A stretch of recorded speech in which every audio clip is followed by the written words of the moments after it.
কথায় আছে, শেষ ভালো যার সব ভালো তার।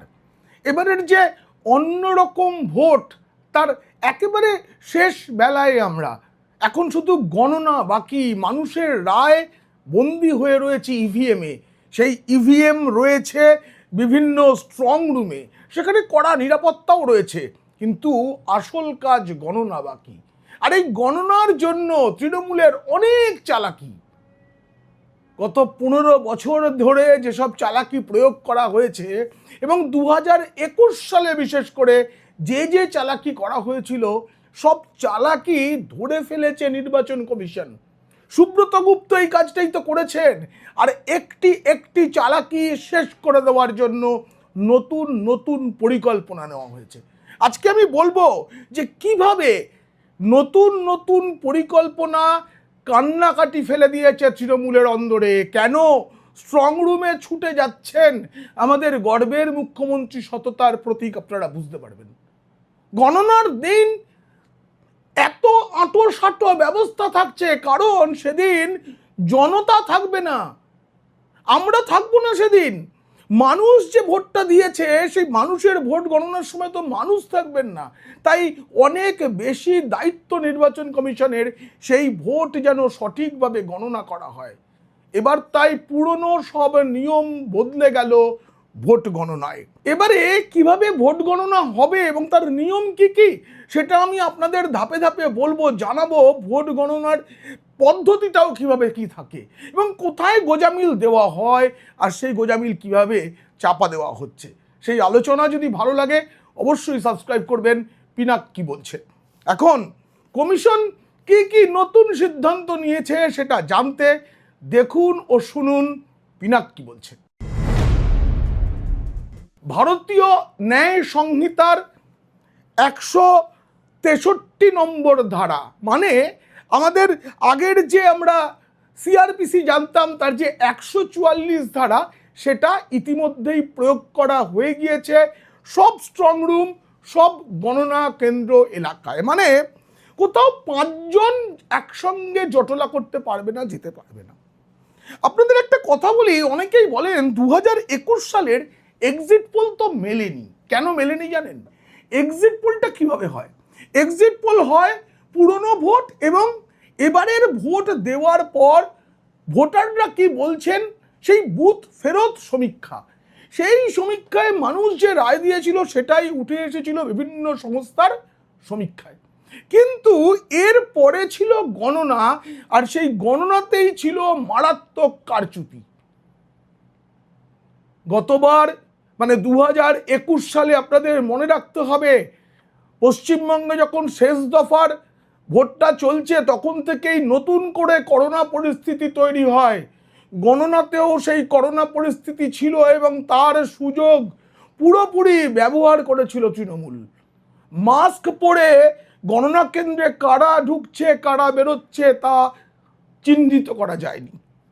এর পরেও কিভাবে কিভাবে তৃণমূল 9কে 6, 6কে 9 করেছিল সেটা আপনাদের বলবো। আপনাদের সংক্ষেপে একটু বলেই রাখি, প্রথমে প্রতিটি মেশিনের গণনার পরে বলা হয় এই দল এত পেল, এই দল এত পেল, এবং সেটা বোর্ডে লেখা হয়, চিৎকার করে বলা হয়। কিন্তু ভাবুন, 84কে যদি 48 লেখা হয় আর 39কে যদি 93 লেখা হয়, তাহলে কতটা বদলে যেতে পারে ফল। অনেক ক্ষেত্রে বিজেপির এজেন্টরা ততক্ষণ আর ছিলেন না যখন 39কে 93 করা হচ্ছিল, 84কে 48। এবং যখন তারা ছিলেন তখন তাদের যে চিৎকার, তারা যে বাধা দিতে গেছিলেন, সেগুলোকে কানে তোলা হয়নি। এভাবেই তো ভোটের ফলটা বদলে গিয়েছিল, এক্সিট পোল মেলেনি।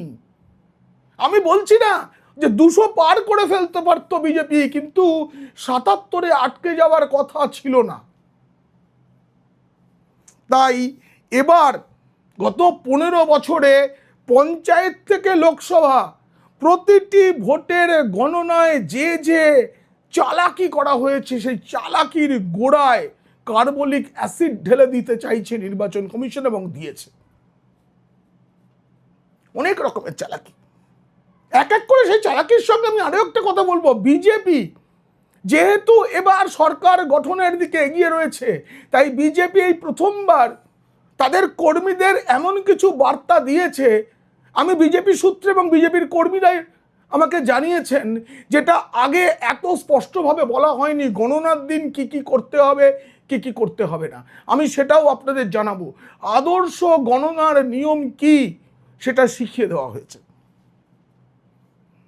তৃণমূলকে কমিশন মানে প্রথম ধাক্কাটা দিয়েছে গণনা কেন্দ্র কমিয়ে দিয়ে। 2021 সালেও এই রাজ্যে ভোট গণনার কেন্দ্র ছিল 108টি। সপ্তাহ দুয়েক আগে এই 108 থেকে কমিয়ে গণনা কেন্দ্রের সংখ্যা করা হয় 87। আমি বলবো গণনা কেন্দ্র কমে গেলে কেন কারচুপিও কমে যায়। এরপরে একেবারে শেষ মুহূর্তে এসে আরও 10টি গণনা কেন্দ্র কমিয়ে দেওয়া হয়েছে। এখন রাজ্যে 294 আসনের ভোট গণনা হবে 77টি গণনা কেন্দ্রে। আমি যখন এই প্রতিবেদন রেকর্ড করছি তারপরেও গণনার মাঝে যেটুকু সময় বাকি আছে তাতে আরও গণনা কেন্দ্রের সংখ্যা কমে যেতে পারে, এটা আমি নির্বাচন কমিশন সূত্রেই জানতে পেরেছি। এবং এই আসনের ভোট এই গণনা কেন্দ্রে গণনা হয়, এই যে প্রচলিত ধারণা সেটা বদলে যাচ্ছে। এবার ঠিকানা বদলে গেছে, যেখানে গণনা হতো সেখানে না হয়ে অন্য জায়গায় গণনা হচ্ছে।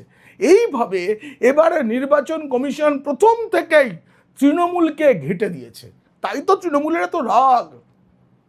কেন্দ্রীয় সরকারি কর্মচারীরা গণনা কেন্দ্রে পর্যবেক্ষকের দায়িত্বে থাকবেন, যেটা নিয়ে আদালতেও গিয়েছিল তৃণমূল, কিন্তু না বলে দিয়েছে কলকাতা হাইকোর্ট। তারপর কাচুমাচু করে মুখ কালো করে ফিরে এসেছেন তৃণমূলের আইনজীবীরা। তাদের মধ্যে একজন হচ্ছে আমাদের খুব শ্রীরামপুরের মাননীয় সাংসদ কল্যাণ বন্দ্যোপাধ্যায়, তার পুত্রও এবার ভোটে প্রার্থী হয়েছেন। কমিশন জানিয়েছে, যেটা অতীতে কখনো হয়নি, এবার গণনা কেন্দ্রে ঢোকার আগে ত্রিস্তরীয় যাচাইকরণ পদ্ধতি। এটা কিরকম? নিরাপত্তা ব্যবস্থা যাতে নিশ্চিদ্র থাকে তার জন্য গণনা কেন্দ্রের যে একদম মূল গেট, সেখানেই যে কোনো ভোটকর্মী হোক বা আধিকারিক বা নিরাপত্তা কর্মী কিংবা রাজনৈতিক দলের এজেন্ট, তিনি যখন প্রথম ঢুকবেন তার আইডি কার্ড পরীক্ষা করা হবে। মানে আইডি কার্ড মানে দলের আইডি কার্ড নয়, নির্বাচন কমিশন যে কার্ড দিয়েছে সেই কার্ডটা নিয়েই ঢুকতে হবে। গণনা কেন্দ্রে যাওয়ার পর ভোটকর্মীরা আবার আইডি কার্ড যাচাই করবেন। একেবারে শেষে যখন যেখানটায় গণনা হবে সেই যে কাউন্টার, সেই কাউন্টারে যাওয়ার আগে কেন্দ্রীয় নিরাপত্তা বাহিনী এবার ফাইনাল চেকিং করবে কার্ড। এবং আপনাদের জানাই, এই প্রথমবার কার্ডে থাকছে কিউআর কোড। সেই কিউআর কোড স্ক্যান করে তবেই ঢোকানো হবে। কিউআর কোড স্ক্যান করলে স্পষ্টভাবে বেরিয়ে আসবে যিনি ঢুকছেন তার নাম কি, তিনি কেন ঢুকছেন, কি দায়িত্বে রয়েছেন, তার জন্ম তারিখ, ঠিকানা, ভোটার আইডি নম্বর, প্রতিটি কিছু। এই কিউআর কোড পদ্ধতিটা তৃণমূল ভাবতে পারেনি, আইপ্যাক ভাবতে পারেনি, তার আগেই আইপ্যাক ছুটি দিয়ে দিয়েছে কর্মীদের। যারা তারপরেও লুকিয়ে চুরিয়ে কাজ করছে তারাও তো কিউআর কোডকে নকল করতে পারবেন না। ভোটকর্মীদের জালিয়াতি করার কোনো রাস্তা নেই। কেন্দ্রীয় নিরাপত্তা বাহিনী যা করছে তাতে ভেজাল এজেন্ট ঢুকিয়ে দেওয়ার রাস্তাও নেই। এবার হচ্ছে কারা এই কিউআর কোড যুক্ত কার্ড পাবেন। সকলে তো পাবেন না। কমিশন জানিয়েছে যে কোনো ভোট কেন্দ্রে, সেই পার্টিকুলার ভোট কেন্দ্রের রিটার্নিং অফিসার, সহকারী রিটার্নিং অফিসার, কাউন্টিং স্টাফ যারা গুনবেন, টেকনিক্যাল স্টাফ মানে ক্যামেরা ইত্যাদি চালু রাখা, বিদ্যুৎ ইত্যাদি, এবং বলে দেওয়া হয়েছে কোনো জায়গায় সিইএসসিকেও বলা হয়েছে কলকাতায় এবং তার আশপাশ এলাকায়, এবং পশ্চিমবঙ্গ রাজ্য বিদ্যুৎ পর্ষদকে গণনার দিন কোথাও যেন লোডশেডিং না হয়। যদি কোনো কারণে কোনো যান্ত্রিক ত্রুটি হয় তার জন্য আলাদা ব্যবস্থা রাখছে নির্বাচন কমিশন। এবার বলছিলাম যেটা কাদেরকে কার্ড দেওয়া হবে। টেকনিক্যাল স্টাফ বলেছি, প্রার্থীদেরও কার্ড দেওয়া হবে যদি তারা ঢুকতে চান। নির্বাচনের এজেন্ট এবং কাউন্টিং এজেন্ট, এদের জন্যই শুধু এই ধরনের কিওয়ার্ড কোড দেওয়া কার্ডের ব্যবস্থা করা হচ্ছে। তাছাড়া আর কেউ গণনা কেন্দ্রে ঢুকতে পারবে না। গণনা কেন্দ্রের বাইরে, কাছাকাছি কিন্তু বাইরে থাকবে মিডিয়া সেন্টার। এবার সংবাদকর্মীরা সেখানে থাকতে পারবেন, কিন্তু সংবাদকর্মীদের মধ্যেও ভেজাল মিশিয়ে দেওয়া হয় এবং পদলেহনকারী সংবাদ মাধ্যমের কর্মীদের সেখানে বসানো হয়, তারা আদতে রাজনৈতিক দলের হয়ে কাজ করে, আরও স্পষ্ট করে শাসক দলের হয়ে। সেটাও করা যাবে না, কারণ কমিশন এবার গণনায় যাওয়ার জন্য সাংবাদিকদের জন্য আলাদা কার্ড করেছে এবং সেই কার্ড চেকিং করবেন নিরাপত্তারক্ষী, মানে কেন্দ্রীয় নিরাপত্তা বাহিনীর কর্মীরা। মানে এখানকার পুলিশ কর্মী আমি তো চিনি, ঢুকিয়ে দিলাম, সেই সুযোগ নেই। এবার বলবো গণনার পদ্ধতি, কিভাবে গণনা হবে। 4 মে সোমবার যন্ত্রবন্দি মানুষের রায় গোনার কাজ সকাল 8টা থেকে শুরু হবে। কমিশন যেটা বলছে যে প্রথম 4 ঘন্টা গণনার পর 12টা নাগাদ একটা ইঙ্গিত পাওয়া যাবে যে কি হতে চলেছে। প্রথমেই যেটা নিয়ম সেটা হবে গণনায় প্রথমে শুরুতেই পোস্টাল ব্যালট গোনা হয়, সেটা হবে, কারণ পোস্টাল ব্যালটটা ইভিএমে নেই। এরপরে হবে ইভিএমে ভোট গণনার কাজ। এই যে ইভিএম, তার দুটো অংশ থাকে, এক ব্যালট ইউনিট আর 2 কন্ট্রোল ইউনিট। সব বুথেই আপনারা ভোট দেওয়ার সময় দেখেছেন ইভিএম এর যে মেশিনটা, তার পাশে একটা ভিভিপ্যাট মেশিন ছিল। মানে ইভিএম এর বোতামটা টেপার পর এই ভিভিপ্যাট মেশিন দিয়ে একটা কাগজ নেমে এসেছে, সেখানে আপনারা দেখতে পেয়েছেন আপনি যাকে ভোট দিলেন তার প্রতীক এবং তার নামটার ভিভিপ্যাটে সেই কাগজটা নেমে এসেছে, সেখানে আপনার কোনো নাম পরিচয় কিছু নেই। এই যে ভিভিপ্যাট মেশিনে যেগুলো জমা হয়েছে সেগুলোও গণনা হবে। এইবারে বুথ এজেন্টরা প্রথমে যেটা করবেন, ভোট যখন শেষ হয়েছিল ভোটদান, তখন ওই বুথে যে এজেন্টরা ছিলেন তাদের সামনেই প্রতিটি ইভিএম সিল করা হয়েছিল। তারপরে সেগুলোকে স্ট্রং রুমে নিয়ে যাওয়া হয়। গণনার দিন নির্বাচন কমিশনের আধিকারিক এবং বিভিন্ন রাজনৈতিক দলের প্রতিনিধিরা থাকবেন, তাদের উপস্থিতিতে এই একটি একটি করে ইভিএমের সিল খোলা হবে। সেই ইভিএমে একটা অ্যাড্রেস থাকে, মানে এটা কোন বুথ, কোন বিধানসভার, সমস্ত কিছু লেখা থাকে। সব কিছু মিলিয়ে সকলের সামনে সিল খোলা হবে। এই পর্যবেক্ষণটা করবেন সরকারি কর্মীরা, ওই যাদেরকে সরাবার জন্য আদালতে গিয়েছিলেন কল্যাণবাবু, তারপরে আদালত একবারে দূর করে দিয়েছে। যাই হোক, এইবারে আপনাদের একটু বলে দিই, এই স্ট্রং রুম নিয়ে এত কিছু হচ্ছে না, আপনাদের স্ট্রং রুমের বিষয়টা একটু জানাই। যে স্ট্রং রুমে যে ইভিএমগুলো রয়েছে তার জন্য কিন্তু দায়িত্বে আছেন একজন করে রিটার্নিং অফিসার প্রত্যেকটা স্ট্রং রুমের। 24 ঘন্টায় স্ট্রং রুমগুলো পাহারা দেওয়ার জন্য কেন্দ্রীয় বাহিনী রয়েছে। আগে স্ট্রং রুমের যত রয়েছে তার নিরাপত্তার জন্য 200 কোম্পানি কেন্দ্রীয় বাহিনী মোতায়েন করা হয়েছিল। তারপরে আরও মোতায়েন করা হচ্ছে, আরও কেন্দ্রীয় বাহিনী বাড়ানো হচ্ছে। একটা মোটামুটি জানা গেছে যে একটা স্ট্রং রুমে কমপক্ষে 24 জন কেন্দ্রীয় বাহিনীর জওয়ান, মানে প্রতি মুহূর্তে, মানে 24 ঘন্টা তো প্রতি মুহূর্তে তারা থাকবেন। গোটা স্ট্রং রুমটা সর্বক্ষণ সিসিটিভি ক্যামেরা, মানে সিসি ক্যামেরার অধীনে রয়েছে, প্রত্যেক মুহূর্তের ফুটেজ পাওয়া যাচ্ছে। কিন্তু স্ট্রং রুমের ভিতরে কোনো আলো জ্বালানো হয় না।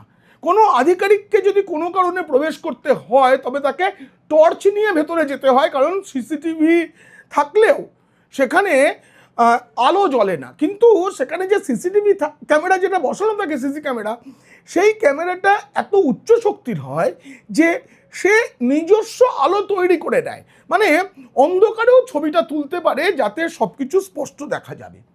আর প্রতিটি স্ট্রং রুমে ঢোকার একটাই পথ হয়, সেই দরজায় ডবল লক সিস্টেম থাকে, কোনো একজন আধিকারিক কখনো সেটা খুলতে পারবেন না, ব্যাংকে যেমন লকার হয় আর কি।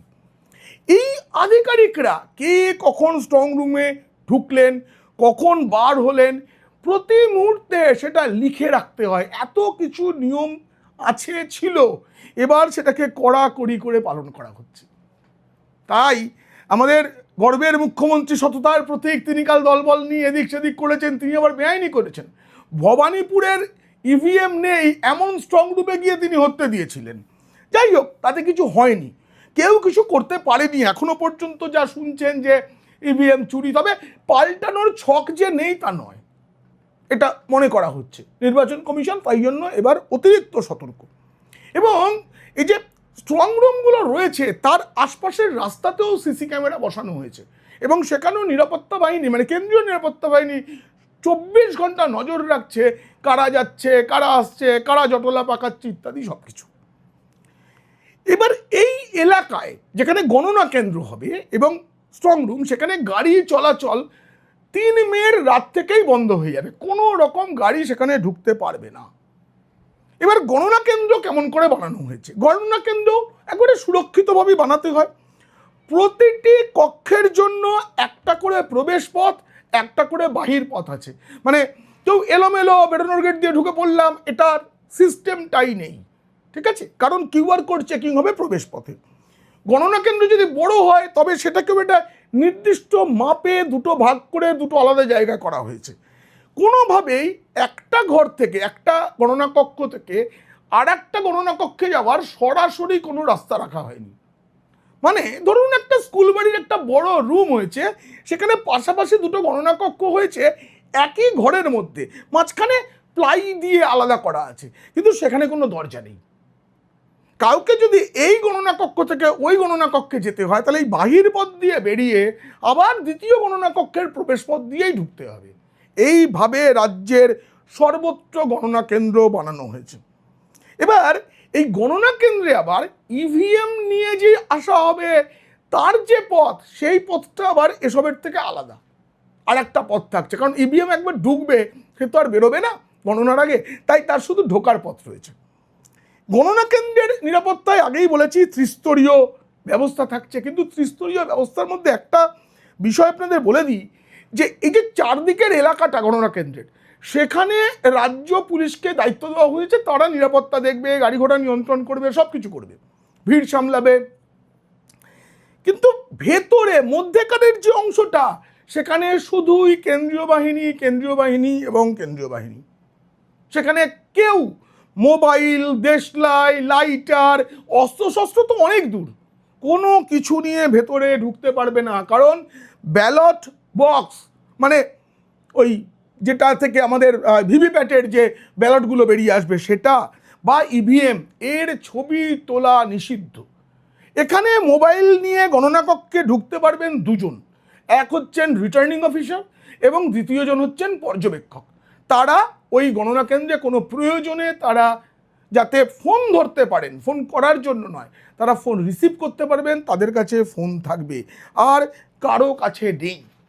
এবার সম্পূর্ণ গণনা কেন্দ্রে এমনভাবে সিসি ক্যামেরা লাগানো হচ্ছে যে ইভিএমের সিল খোলা থেকে একেবারে গণনা শেষ, ফল প্রকাশ, এতক্ষণ পর্যন্ত গোটাটার ভিডিওগ্রাফি হবে। এবং স্ট্রং রুম খোলা থেকে, আমি একটু ভুল বললাম, স্ট্রং রুম খোলা হলো, সেখান থেকে ইভিএম আনা হলো, ভোট গণনা হলো, ফল ঘোষণা হলো, এই গোটাটা ভিডিওগ্রাফি হবে। এবং এই ভিডিওটাও আবার যত্ন করে রেখে দিতে হবে, সংরক্ষিত থাকবে, পরবর্তীকালে কোনো অভিযোগ উঠলে যাতে দেখা যায়। স্পষ্ট নির্দেশ দিয়েছে কমিশন যে ক্যামেরা খারাপ ছিল ইত্যাদি শোনা হবে না, তার জন্য আগে থাকতে চেক করা হচ্ছে, ক্যামেরার রিহার্সাল চলেছে। এবং যদি কোথাও ক্যামেরা খারাপ হয়, অন্য ক্যামেরা থাকবে, একটা ক্যামেরা থাকছে না, কোথাও একাধিক ক্যামেরা থাকবে, সেই ক্যামেরা তাড়াতাড়ি বদল, সেই সময় কী হবে, তার জন্য একদম খুঁটিনাটি নিয়ম হয়েছে। এবং আপনাদের বলছি 4 মে সকাল 8টায় গণনার আগে যে কোনো মুহূর্তে এইসব নিয়ম বদলে যেতে পারে। এবার বলি ইভিএম নিয়ে আসার নিয়ম, গণনা কক্ষে কীভাবে আসবে। প্রথমে তো স্ট্রং রুম থেকে ভিডিওগ্রাফি হচ্ছে, সেখান থেকে নিয়ে আসা হলো, এর সিল এবং ট্যাগ ঠিক আছে কিনা এটা প্রথমে দেখবেন পর্যবেক্ষক, তারপরে গণনা কর্মীরা, এবং দেখানো হবে সব রাজনৈতিক দলের প্রতিনিধিদের। সকলে যখন হ্যাঁ বলবেন তখনই খোলা হবে। আপনারা জানেন অনেকেই যে প্রার্থী বা এজেন্টদের সামনে এটা খোলা হয় সাধারণভাবে একটি গণনা কেন্দ্রে, মানে এক একটি কক্ষে 14টা টেবিল থাকে। প্রত্যেকবার 14টা টেবিলে গণনা সম্পন্ন হলো মানে এক রাউন্ড, আমরা বলি না প্রথম রাউন্ড গণনার শেষে, মানে 14টা টেবিলে গণনা শেষ হলো, এক রাউন্ড গণনা হলো, আবার 14টা টেবিলে গণনা হবে, তারপর দ্বিতীয় রাউন্ড হবে। এইভাবে এই গণনা এবার কিভাবে হবে? ইভিএম এর যে কন্ট্রোল ইউনিট, মানে যেটা ভিভিপ্যাটের ইউনিট সেটা নয়, কন্ট্রোল ইউনিট, তাতে একটা রেজাল্ট বলে একটা বোতাম আছে। এই বোতামটা টিপলেই জানা যাবে ভোট সংখ্যা, মানে মোট কত ভোট পড়েছে সেটা দেখাবে, কোন প্রার্থী মানে 1 নম্বর প্রার্থী 2 নম্বর প্রার্থী কে কত ভোট পেয়েছেন সেটা দেখা যাবে। এইবারে এটা একটা নির্দিষ্ট ফর্মে লেখা হয়, এই লেখার সময়ই কারসাজিটা হয়। হতো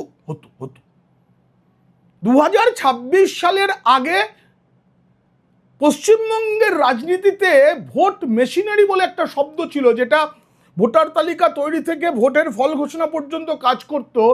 অভিধানে এই শব্দটা আর থাকবে কিনা এটা আমার সন্দেহ আছে, থাকাটা উচিত নয়। যে কোনো শুভচিন্তক মানুষ, গণতন্ত্রপ্রিয় মানুষ সেটাই চাইবেন যে ভোট মেশিনারি বলে কোনো শব্দ থাকবে না। যাই হোক, এইবারে যে নির্দিষ্ট ফর্ম, এই ফর্মেরও অনেক নিয়ম আমি বলবো আপনাদের। এই যে ফর্মে তোলা হবে প্রত্যেকটা রাউন্ডের শেষে, এবং গণনা শেষ হয়ে গেলে ওই মানে এই মানে আমি কী বলবো, এই যে রেজাল্ট বোতাম টেপা, কন্ট্রোল ইউনিটের গণনা শেষ হয়ে গেল, এইবার ওই বুথের ভিভিপ্যাট স্লিপ গোনা হবে। এইবার দেখা হবে কন্ট্রোল ইউনিটে দেখা গেল তৃণমূল 123টি ভোট পেয়েছে, ভিভিপ্যাটেও 123টি পেয়েছে কিনা, 122 বা 124 হলে চলবে না, আবার গণনা হবে, এটাই নিয়ম। কিন্তু এটা করা হয় না, 124টা নিমেষে 142 হয়ে যায়। যতক্ষণ না ভিভিপ্যাট এবং কন্ট্রোল ইউনিটের গণনা সমান দাঁড়াচ্ছে ততক্ষণ গণনা হবে, কারণ এটা হতেই হবে, এটা নিয়ম, এটাই ঠিক, এটাই বৈজ্ঞানিক। গণনা কেন্দ্রে যে নিয়ম গণনা, তাতে দুটো গুরুত্বপূর্ণ ফর্ম থাকে, একটা হচ্ছে ফর্ম 17C, আর একটা হচ্ছে ফর্ম 20। এই ফর্ম 70C এইটা পূরণ করেছেন প্রিসাইডিং অফিসার, যিনি ওই ভোট কেন্দ্রে ছিলেন। যে বুথ থেকে ওই ইভিএমটা এসেছে, সেই ইভিএমটা স্ট্রং রুমে পাঠানোর আগে ওই ফর্ম 17C পূরণ করে প্রিসাইডিং অফিসার লিখেছেন মোট এত ভোটার, তার মধ্যে এতজন ভোট দিয়েছেন, অতএব এই ইভিএমে এত ভোট আছে, কার ভোট কত সেটা জানা নেই, কিন্তু এত ভোট আছে। এই ফর্ম 17 প্রিসাইডিং অফিসার পূরণ করে দিয়েছেন, সেটা রাখা হবে। এইবারে দ্বিতীয় অংশ একটা আছে, সেইটা মানে পূরণ করবেন গণনা পর্যবেক্ষক। ওখানে যিনি পর্যবেক্ষক আছেন তিনি এই ফর্ম 17C-তে পূরণ করবেন যে আগে প্রিসাইডিং অফিসারের দেওয়া তথ্য আর তার চোখের সামনে দেখা তথ্য মিলে গেল কিনা, মানে মোট ভোট কত সেটা একই দেখাচ্ছে কিনা। এই অংশে নোটায় কত ভোট পড়েছে, প্রতিটি প্রার্থী কত ভোট পেয়েছেন, এই সবটা আসবে। এই দ্বিতীয় অংশের ফলাফল প্রথম অংশের ভোটারের সঙ্গে মেলাতে হবে। মানে ধরুন একটা বুথে নোটা এত, কংগ্রেস এত, সিপিএম এত, তৃণমূল এত, বিজেপি এত, আইএসএফ এত, 5 জন নির্দল তারা এত এত ভোট পেয়েছেন, এই মোট ভোটটা যোগ করা হবে। এখন তো ভোট বাতিলের প্রশ্ন নেই, সব ভোটই পড়ছে যেখানে হোক। তো এই টোটাল যে ভোটটা সেইটা মিলিয়ে দেখা হবে যে কন্ট্রোল ইউনিটের রেজাল্ট টেপার সময় বা প্রিসাইডিং অফিসারের সই করা ফর্ম 17C-তে যেটা লেখা আছে তার সঙ্গে মিলল কিনা। যদি দুই হিসাব না মেলে তবে গণনায় অন্য কোনো গরমিল আছে বলে ধরে নেওয়া হবে, নতুন করে আবার পুরো ব্যবস্থাটা চলবে। এবার হচ্ছে ফর্ম 20। এই যে ফর্ম 20 বা 20, এটা হচ্ছে ভোট গণনার চূড়ান্ত ফলাফলের ফর্ম। এটা মানে এখানে পুরো কেন্দ্রের প্রতিটি প্রার্থী মোট কত ভোট পেয়েছেন সব একসঙ্গে লেখা থাকে।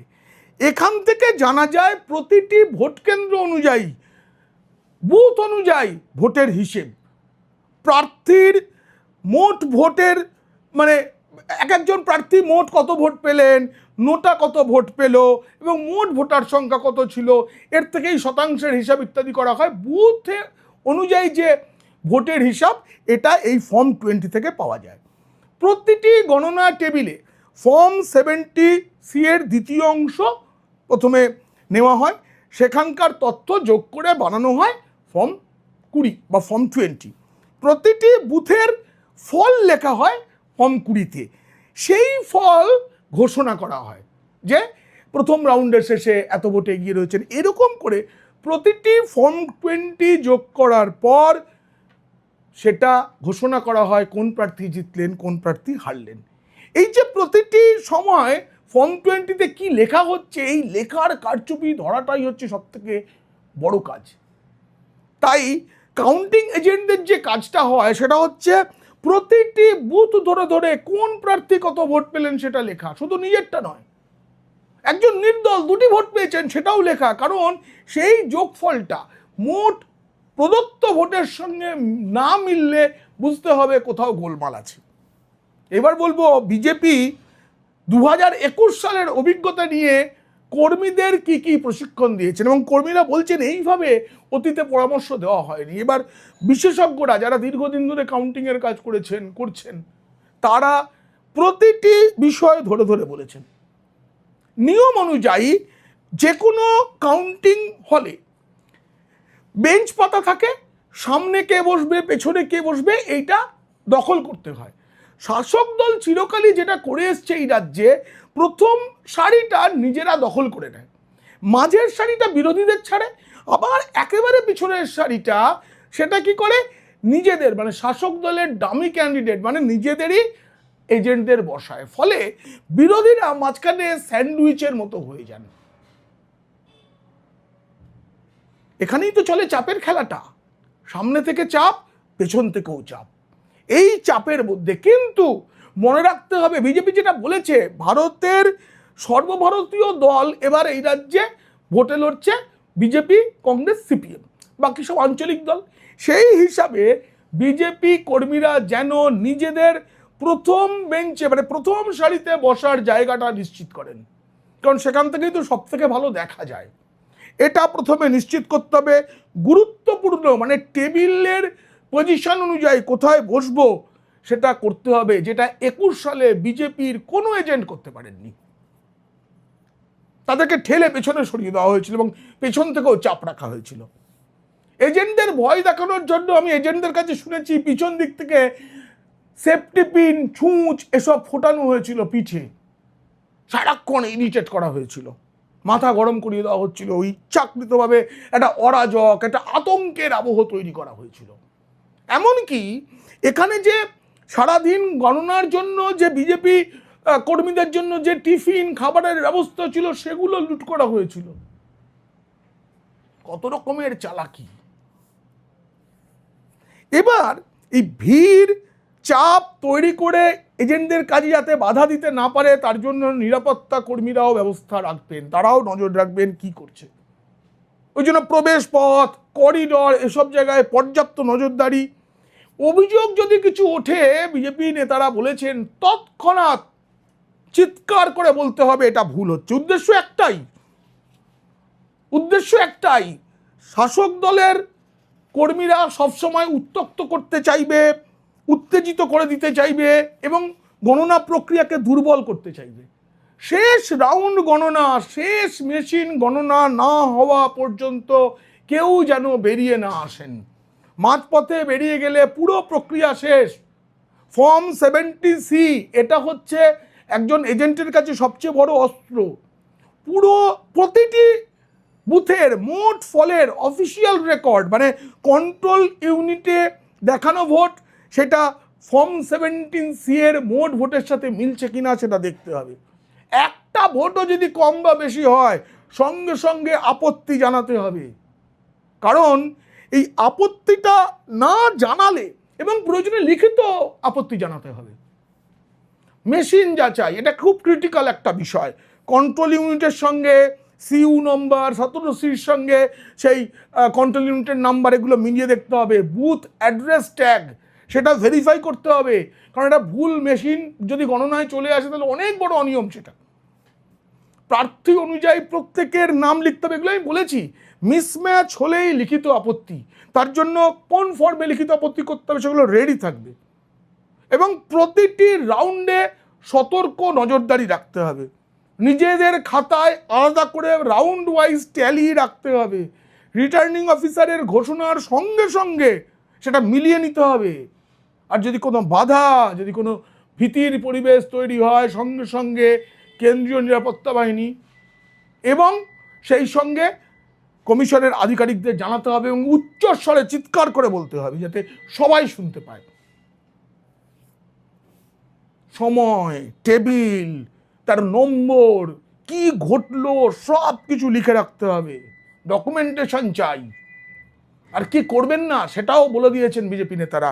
উত্তেজনায় জড়াবেন না, কোনো ছোট মিসম্যাচ এড়িয়ে যাবেন, এই একটা ভোট এড়িয়ে গেলাম না, সব ঠিক আছে এটা শুনে বিশ্বাস করবেন না, যাচাই করুন সব ঠিক আছে তো। কারণ মনে রাখতে হবে এটা মানুষের রায়, সেই রায়কে শ্রদ্ধা জানাতে হবে, সম্মান জানাতে হবে, প্রতিটি ভোট যেন গোনা হয়। আর যতক্ষণ না মনে হচ্ছে আমি নিশ্চিত গণনা ঠিক হয়েছে, কাউন্টিং শেষ হওয়ার পরেও যতক্ষণ না মনে হচ্ছে আমি নিশ্চিত, ফর্মে সই নয়, পরীক্ষার ঘন্টা বেজে গেলে যে খাতা জমা দিয়ে দিতে হয় এখানে সেটা কোনো বিষয় নয়। এখানে গণনা চলবে যতক্ষণ না নিশ্চিত হচ্ছেন সাইন করার দরকার নেই। কাউন্টিং শেষ না হলে বের হওয়া যাবে না, খিদের কষ্ট হবে, অনেক কিছু হবে, কিন্তু এবার নিয়ম মানতে হবে।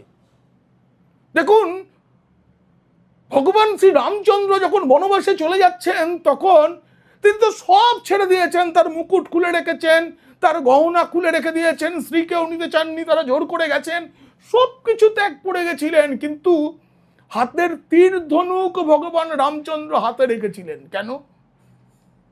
হিন্দুত্বে তো হিংসা নেই, রামচন্দ্র কারোর ওপর হিংসা দেখানোর জন্য, আক্রমণ করার জন্য তীর ধনুক রাখেননি, আত্মরক্ষার জন্য রেখেছিলেন। এই আত্মরক্ষাটা খুব বড় জিনিস। ভোটারের যে রায়, সেই রায়কে রক্ষা করার জন্য আত্মরক্ষা করতে হবে, এই আত্মরক্ষার জন্য ধৈর্য চাই। শুধু আমি বিজেপির কর্মীদের বলেছি, আমি সব বিরোধী দলের কর্মীদের বলবো যারা গণনার দায়িত্বে থাকবেন, আপনি বলবেন যে এখানে ঘরে বসে এগুলো বলা যায়, আমি জানি খুব কষ্টের কাজ, সেটা দীর্ঘ সময় এক টানা থাকতে হয়, নজরদারি করতে হয়, অনেক চাপ, অনেক টোন, অনেক টিটকিরি, অনেক হুমকি, হুঁশিয়ারি, সব কিছু আসবে, কিন্তু তার মধ্যেও করতে হবে, কারণ এটা ধর্মরক্ষার ভোট। ধর্ম মানে সত্য, মানুষ যে রায় দিয়েছে সেই রায়কে ফুটিয়ে তুলতে হবে। এই প্রতিবেদন কেমন লাগলো জানিয়ে অবশ্যই মন্তব্য করবেন, ভালো লাগলে বন্ধুদের, খারাপ লাগলে শত্রুদের শেয়ার করবেন। আপনারা খুব খুব ভালো থাকবেন।